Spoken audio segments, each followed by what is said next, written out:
Mesdames et messieurs, merci à vous de nous recevoir chez vous. Il est temps pour nous de vous informer.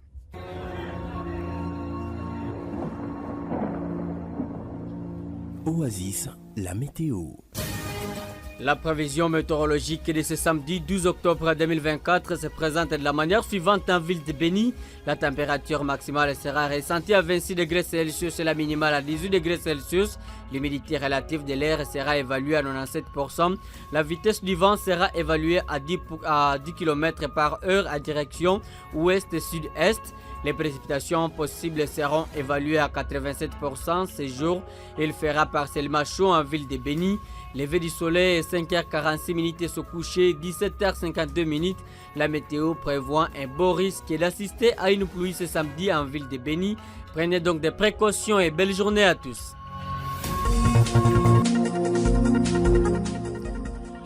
Au sommaire de cette édition, la Lucha, section de Kassindi dans le territoire de Beni, demande la levée de la mesure interdisant les habitants de circuler au-delà de 22 heures. Ces mouvements citoyens estiment que cette mesure n'a pas réussi à résoudre les problèmes sécuritaires. Au total, 4 corps de civils tués par les ADF et découverts lundi dernier ont été enterrés ce vendredi à Mambaou, entité de la chefferie de Babila Babombi à province de l'Ituri. Entre-temps, des bombes piégées par ces assaillants seraient visibles dans cette zone selon les sources locales. Et puis les travaux de réhabilitation du tronçon routier Komanda Mambasa à Bakubi ont été lancés le jeudi. L'administrateur du territoire de Roumou souligne que cette réhabilitation va contribuer à l'économie de cette partie de la province de l'Ituri. Chadrak Mbafumo, je nous oriente dans les ondes. Je suis Justin Palou Koumoubiala à la présentation de cette édition. Jeune, ton avenir est plein d'espoir. Mais une seconde de plaisir sexuel peut le gâcher à jamais. Sois sage. On les au sommaire de cette édition, détérioration du climat sécuritaire au poste frontalier de Kassindi. Les mouvements citoyens Lutte pour les changements Lucha, section du groupement Bassongora, demandent à la police nationale congolaise et commissariat de lever sa mesure interdisant la circulation des habitants de cette entité au-delà de 22 heures. Selon son communicateur Mathieu Ivoa, cette décision n'a pas réussi à résoudre les problèmes sécuritaires depuis son instauration. Les criminels ont intensifié leurs opérations de cambriolage. Je vous propose d'écouter Obed Salama.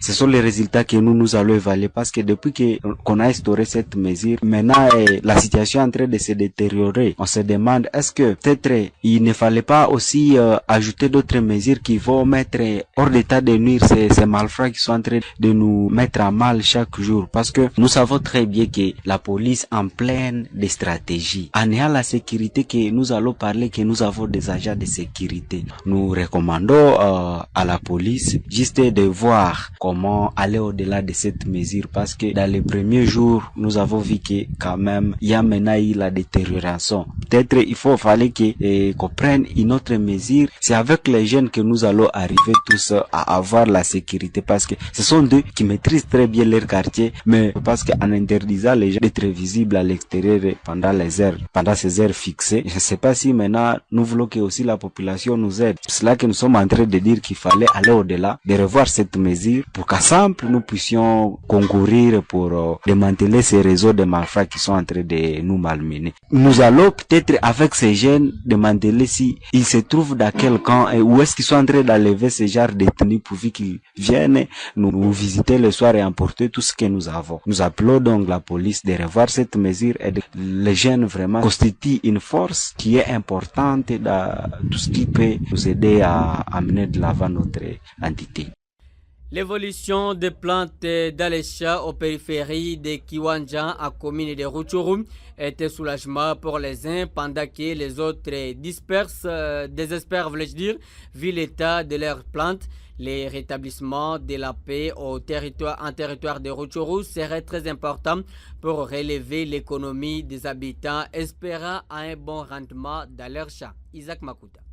C'est par exemple les chats de Kahunga, Kakono, Makalali, Kibende et Moulala, où les plantes présentent un aspect fané. Ceci suite au manque de pluie dans ces chats situés au nord de Kiwanja. Les paysans cultivateurs exerçant leurs travaux champêtres dans cette partie désespèrent à une bonne production. Selon eux, la canicule avait attaqué leurs plantules à la période où la pluie était importante. De l'autre côté, à Katemba et Dimeze, l'évolution des plantes est prometteuse, surtout les haricots et le maïs. Ici, la moisson des haricots s'observe déjà dans certains ménages. Voilà une réjouissance pour les paysans cultivateurs exerçant leurs activités dans cette partie sud-ouest de Kiwanja. Ces derniers demandent au gouvernement de rétablir la paix en territoire de Rutshuru pour qu'après la récolte, ces derniers trouvent une bonne marché de leur récolte afin de rehausser leur économie. Les haricots sont très bien. Nous remercions les bons dieux pour nous avoir envoyé la pluie. Nous avons besoin du soleil pour que, au début terre flagellée, ces derniers temps, il nous reste des semaines pour que les haricots soient en maturité. Et d'ailleurs, on commence déjà à voir la moisson. Nous avons besoin de la paix pour que nos produits aient un beau prix, qu'on puisse se retrouver.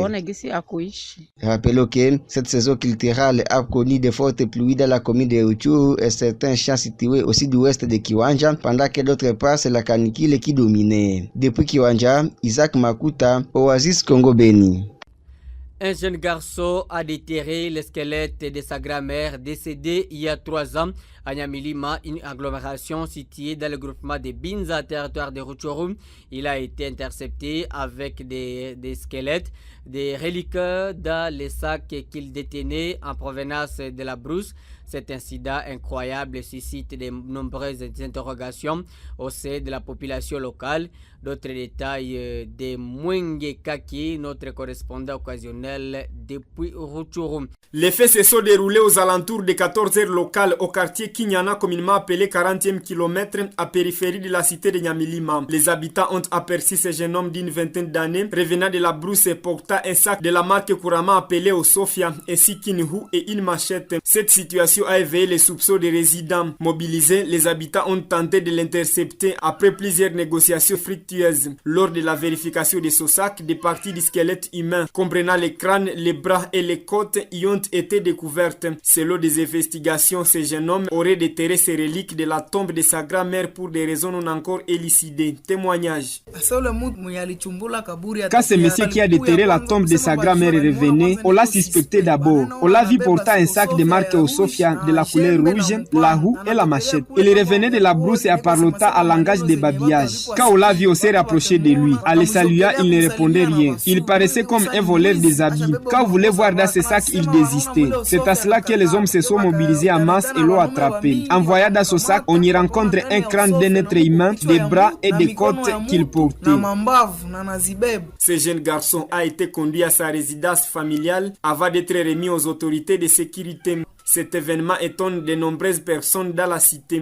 Certains attribuent cet acte surprenant à des troubles mentaux dont souffre le jeune homme depuis plusieurs mois à raison de son comportement actuel. D'autres pensent que les enseignements reçus au sein de la secte mystico-religieuse Vutuka pourraient l'avoir incité à cette pratique. Interrogé sur cette affaire, le responsable local de cette religion des rites africains, M. Kasereka Lokota Muhima, rejette ces accusations et déclare que de telles idéologies n'ont pas leur place dans la doctrine de son église. Restons toujours à province du Nord Kivu. Les services de sécurité ont mené un bouclage systématique des maisons jeudi 10 octobre au village Ngangi 2, entité située dans le groupement Munigi à territoire de Nyiragongo. Selon les sources sécuritaires, 5 présumés bandits ont été interpellés et 5 armes de guerre récupérées par les services de sécurité. L'information est confirmée ce vendredi par la société civile locale qui salue l'arrestation de ces présumés bandits. Thierry Gassissiro, secrétaire exécutif de cette structure citoyenne, a été joint par Bienfait Toumsifou. Nous saluons cette bonne et étroite collaboration qui commence déjà à porter de bons fruits dans le territoire de Nyiragongo entre la population et les services de l'ordre et de sécurité qui vient de réaliser un travail de titan où après plusieurs alertes et dénonciations, la police a procédé aux fouilles systématiques des maisons suspectes d'héberger des bandits dans le village Ngangi 2, groupement Munigi en territoire de Nyiragongo. Et lors de ces fouilles, dans une maison, 5 armes AK AK-47 y ont été dénichés. Plusieurs chargeurs bien garnis et autres effets militaires ont été découverts dans cette maison-là. Et les présumés bandits qui utilisaient ces armes ont été aussi arrêtés. Et donc, nous félicitons ici la prouesse de la police réalisée aujourd'hui. Nous voudrions que les autorités continuent à soigner cette bonne relation entre la population et les services de sécurité pour qu'ensemble, main dans la main, on pourra mettre fin à cette insécurité grandissante dans les territoires de Nyiragongo, car c'est le village Ngangi 2 ainsi que des villages environnant ces villages qui subissaient de temps en temps des cambriolages de maisons, des tueries, d'assassinats, notamment dans le village Turunga, le village Rukoko, ainsi que le village Ngangi 1 où ces effets militaires viennent d'être dénichés. Nous encourageons les autorités de la police à continuer à fouiller des maisons suspectes partout dans le territoire de Nyiragongo qui pourraient héberger des bandits. L'instructeur militaire du territoire de Roumu a remis officiellement jeudi à Commanda la tribune à la chefferie de Basili au nom de la population de cette entité coutumière. Le secrétaire administratif de cette chefferie a remercié les autorités à tous les niveaux pour la réalisation de la vision du chef de l'État congolais Félix Antoine Tshisekedi Tshilombo en dotant cette entité coutumière d'une tribune moderne. Suivez l'extrait du discours du chef de la chefferie de Basili, lu par Urbain Muzungbele. Nous rendons grâce à Dieu, maître des circonstances et de demeures, qui a permis à ce que cette journée tant attendue, celui de la remise officielle des tribunes de commande, soit une réalité aujourd'hui. Que son nom soit loué. Nous remercions son Excellence, Monsieur le Président de la République, Antoine Félix Tshisekedi Tshilombo, qui a toujours été à l'écoute de la population. Nos remerciements s'adressent également à son Excellence Boyaka Chamadjoni pour la matérialisation de la vision du chef de l'État dans le territoire d'Irumu en général et dans ma chefferie de Basile par la construction d'une tribune moderne. Également merci à l'homme du terrain, monsieur l'administrateur du territoire d'Irumu, le colonel Siluro Simba Bunga Jean, qui a toujours été à l'écoute des cris d'alarme de sa population et a toujours plaidé en faveur de cette dernière auprès de la hiérarchie et dont les résultats sont palpables, visibles et appréciables depuis son arrivée à la tête du territoire d'Irumu. Toujours dans la province de l'Ituri, il y a eu lancement officiel jeudi 10 octobre 2024 à Commanda des travaux de réhabilitation de la route nationale numéro 4, Trosso Commanda Mambasa Abakubi. Ce trosso est long de 298 km. Pour l'administrateur du territoire de Roumu, cette réhabilitation va réduire les délais d'intervention et contribuer à l'économie du territoire des territoires de Roumu et de Mambasa. On écoute le colonel Siro Simba Bungajan. J'ai saisi cette opportunité pour réitérer la demande de la réhabilitation du tronçon Commanda Luna par la même société Good News Africa qui avait déjà effectué la prospection sur la dite route. Toutefois, à l'instar du tronçon Commanda Abakubi qui fait l'objet ce jour de la réhabilitation, l'importance de cette route nationale n'est plus à démontrer non seulement pour les commerces, les transports de biens et marchandises entre les deux provinces, Nord Kivu et Ituri, mais aussi considérée comme route principale pour les ravitaillements et le transport des troupes en cas des opérations. Non cessez remerciements à la société Good News Africa qui nous a réhabilité la RN 27, axe Commanda Bunia, en un temps record. Sachez que votre ouvrage sera désormais inscrit parmi les patrimoines du territoire d'Irumu et votre entreprise restera à jamais gravée dans les mémoires de mes administrés. Nous vous invitons également à réaliser les travaux de qualité et à respecter les délais vous impartis par l'autorité provinciale pour cet ouvrage. Au nom de son Excellence, Monsieur le gouverneur militaire de la province de l'Ituri que nous représentons, moi et mon collègue de Mambasa, lançons officiellement les débuts des travaux de réhabilitation du tronçon routier Commanda Abakubi sur la RN 4.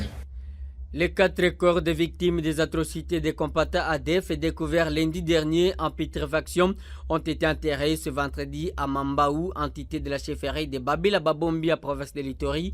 D'après Ilunkanko Ijan, acteur politique dans la zone, Les ustensiles de cuisine et d'autres biens ont été découverts pendant la fouille effectuée sur place. Notre personne et ressources appelle les agriculteurs de cette partie sud du territoire de Mambasa à la prudence pour ne pas tomber victime des bombes artisanales piégées par l'ennemi. Écoutez Ilungango Ijan au micro d'Abraham Mtokambali.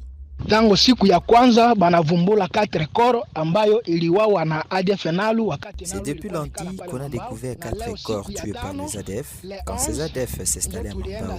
Et c'est aujourd'hui, vendredi, que nous sommes allés enterrer ces corps. C'était 3 papas et une maman. En menant des vérifications à Mambao, nous avons découvert des objets laissés par les ADF, des bâches, des casseroles et d'autres objets. Je demande aux cultivateurs de Mambao d'être trop vigilants parce que l'ennemi peut installer là-bas des outils dangereux. Vraiment, quand ils cultivent, qu'ils soient trop vigilants dans cette course.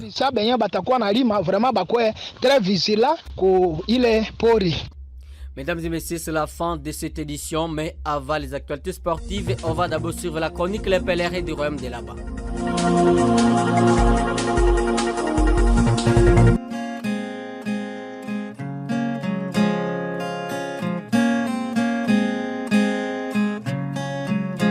Le feu Bénin, nous ne parlons pas du pays Bénin de l'Afrique, plutôt du code pénal au royaume de là-bas.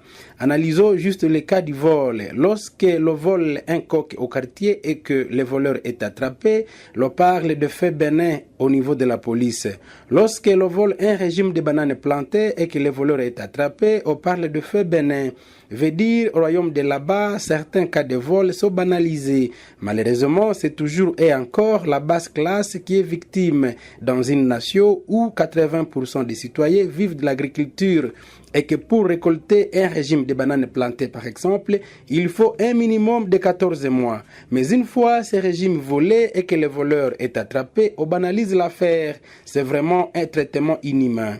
Le code pénal du royaume de là-bas parle d'un vol simple et le voleur est relâché juste après les amendes transactionnelles au poste de la police. À plein pèlerinage, nous avons constaté non sans regret que cette façon de voir les choses décourage non seulement les paysans cultivateurs, mais aussi encourage les voleurs à prendre le vol comme carrière étant donné qu'il ne sera jamais condamné par les cours et tribunaux du royaume. Là-bas, on est plutôt habitué au vol qualifié. Voler un régime de bananes plantées étant un vol simple, tout le monde défend les voleurs. Évidemment, au royaume de là-bas, l'on est habitué à des vols de millions et de milliards. Voler un régime de bananes ou un coq paraît bénin au vu de tout le monde. Et le pauvre cultivateur n'a que ses yeux pour pleurer ce régime. Si et seulement s'il y avait des députés au royaume de là-bas, une loi devrait sauver les paysans. Mais hélas, les vénérables vénérés du grand royaume sont des applaudisseurs dans la cour royale, plongés dans la propagande du roi.